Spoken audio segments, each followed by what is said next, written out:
Hello everyone, welcome to our YouTube channel civil service education, जहां आपको UPSC and other civil service examinations related current affairs और भी बहुत कुछ मिलेंगे। आज का हमारा टॉपिक है करंट अफेयर्स ऑफ 28 अक्टूबर 2020। चलिए शुरू करते हैं।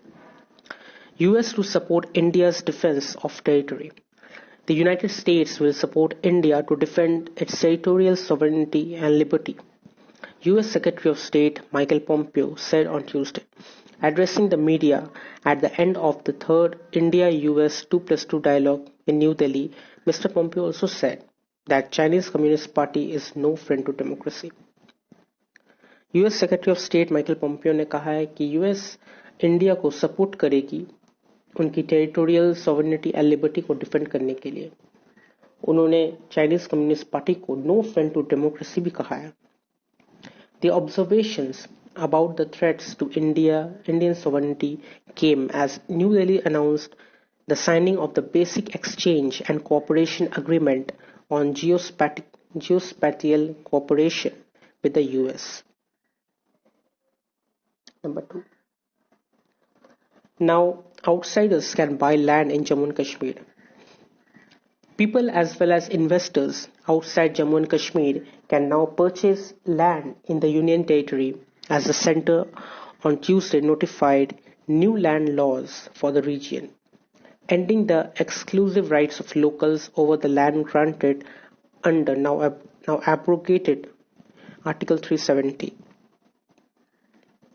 अंडर आर्टिकल 370 के माध्यम से अब जम्मू एंड कश्मीर में बाहर के इन्वेस्टर्स, बाहर के लोग वहाँ के लैंड को खरीद सकते हैं, वहाँ पे लैंड परचेस कर सकते हैं और वो कुछ भी वहाँ पे बना सकते हैं। पहले ये राइट नहीं था, पहले ये एक्सक्लूसिव राइट वहाँ के लोकल्स को ही था कि वो लोग ही वो लैंड को यूज कर सकते हैं। बाहर का कोई भी जाके जम्मू एंड कश्मीर में लैंड नहीं खरीद सकता।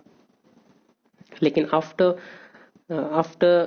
आर्टिकल 370 वाज पास्ड, अब ये लैंड लॉ चेंज हो चुका है। अब कोई भी आउटसाइडर्स, इन्वेस्टर्स वहां पे जाके लैंड खरीद सकते हैं। Under the newly introduced Jammu and Kashmir development act, the term been permanent resident of the state as a criteria has been omitted. तो जो जम्मू एंड कश्मीर का जो एक्ट था, वो उनका जो लॉ था, उनमें जो एक स्टेटमेंट हमेशा रहता था, been permanent resident of the state. Permanent resident of the state रहने से ही आप जमीन खरीद सकते हैं। ये permanent resident of the state line को Jammu and Kashmir development act से ओमिट कर दिया गया है, मिटा दिया गया है, paving the way for investors outside Jammu and Kashmir to invest in the union territory. Number 3. Unlock 5 guidelines extended till November 30. The Ministry of Home Affairs on Tuesday said the guidelines for reopening issued last month, permitting cinema halls, entertainment parks, and swimming pools for sports persons to open, will continue to be applicable till November 30 in areas outside the containment zone. The ministry said it has advised chief secretaries and administrators of all states and union territories that they should endeavor to promote COVID-19 appropriate behavior extensively at the grassroots level and take measures to enforce the wearing of masks, hand hygiene and social distancing. Cinema halls, entertainment park, swimming pools ये open होने की बात थी, लेकिन इसको और थोड़ा extend कर दिया गया है, नवंबर 30 तक कर दिया गया है। उसके बाद ही कंटेनमेंट जोन के बाहर जो सिनेमा हॉल्स है, एंटरटेनमेंट पार्क है, स्विमिंग पूल्स है, वो सब ओपन की जाएगी, कंटेनमेंट जोन के अंदर नहीं की जाएगी। और मिनिस्ट्री ऑफ होम अफेयर्स ने ये भी कहा है कि ये रीओपन तो ठीक है, लेकिन फिर भी हम लोगों को प्रिकॉशंस लेके चलनी पड़ेगी और ये मेजर्स लेके चलनी पड़ेगी कि हम लोग मास्क पहने, सैनिटाइजर यूज करें और सोशल डिस्टेंसिंग मेंटेन करें। Number 4. No clarity yet on whether vaccine will be free for all. There is no clarity on whether a COVID-19 vaccine whenever it is ready, will be free of cost for everyone in India, and it being so would depend on the outcome of clinical trials underway to test the vaccine, said the head of committee overseeing vaccine development as well as planning and distribution. सो ये अभी भी clarified नहीं किया जा रहा है कि कोविड-19 का जो वैक्सीन निकलेगा वो सबके लिए फ्री होगा कि नहीं. मे बी चांसेस ज़्यादा है कि वो फ्री नहीं होगा because of clinical trials and everything. But कुछ दिन पहले केरला ने और बिहार में इलेक्शन की वजह से उन्होंने कहा है कि सबको वैक्सीन फ्री दी जाएगी. केरला के चीफ मिनिस्टर पहले ही कह चुके थे कि वो फ्री देंगे वैक्सीन, लेकिन स्टिल अदर स्टेट्स और ये सेंटर के ऊपर डिपेंड करता है कि वो कोविड-19 के वैक्सीन को फ्री सप्लाई करेंगे या फिर उस पर कोई प्राइस टैग लगाई जाएगी.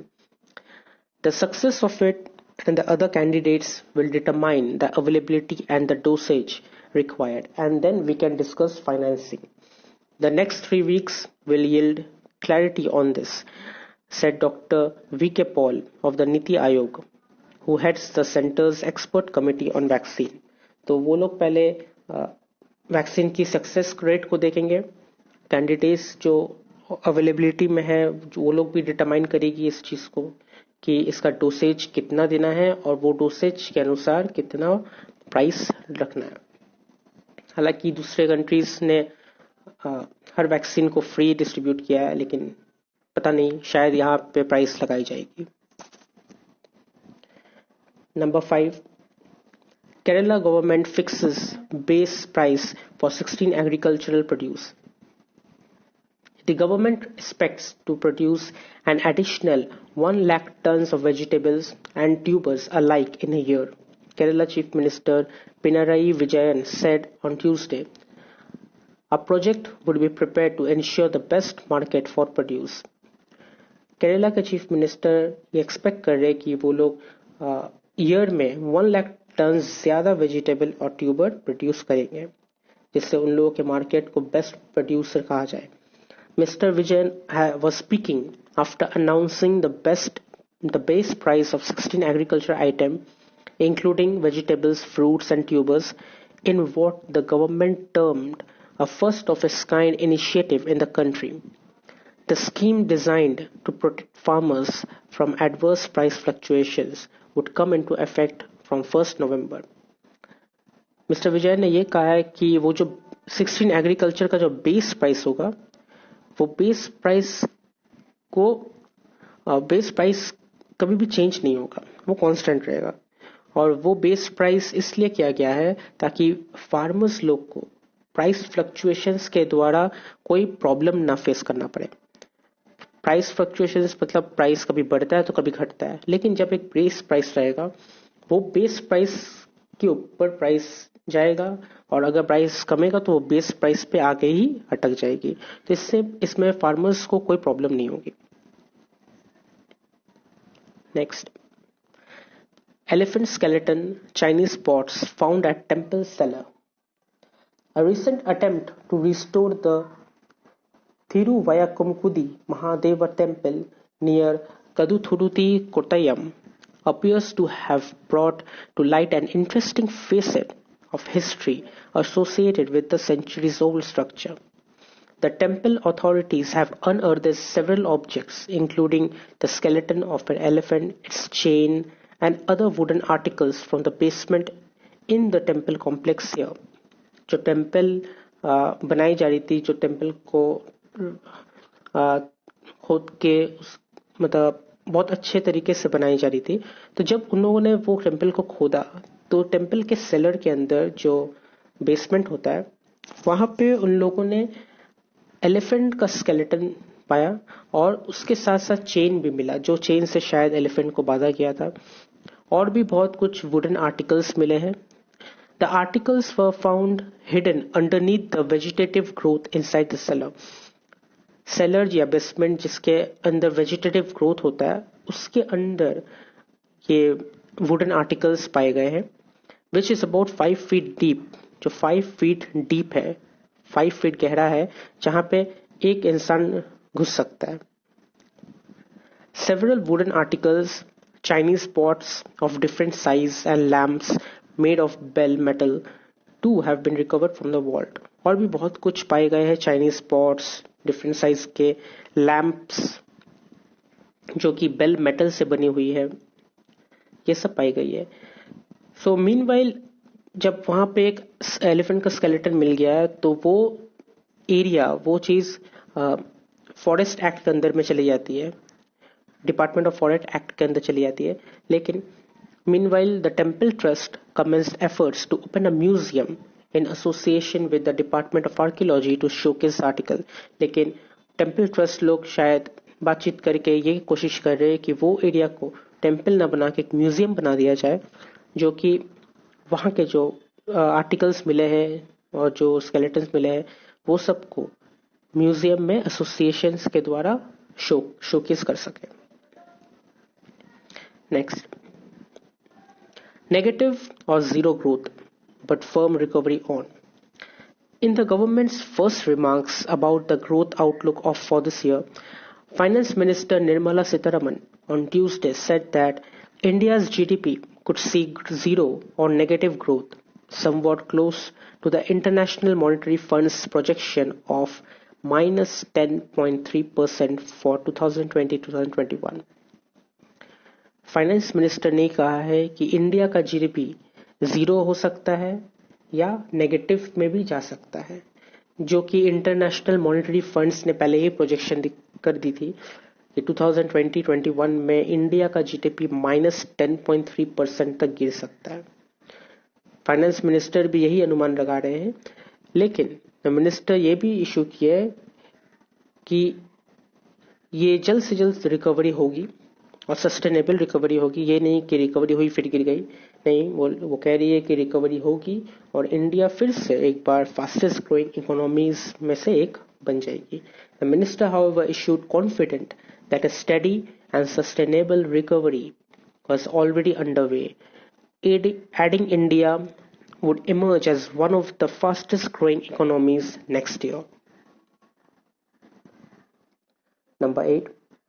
Government extends deadline to make payment under Vivad Se Vishwas scheme till March 31st. The Finance Minister Tuesday extended the date of making payment without additional amount under Vivad Se Vishwas scheme by 3 months to March 31st, 2021. The last date of the declaration to use the scheme was being notified as December 31st, 2020.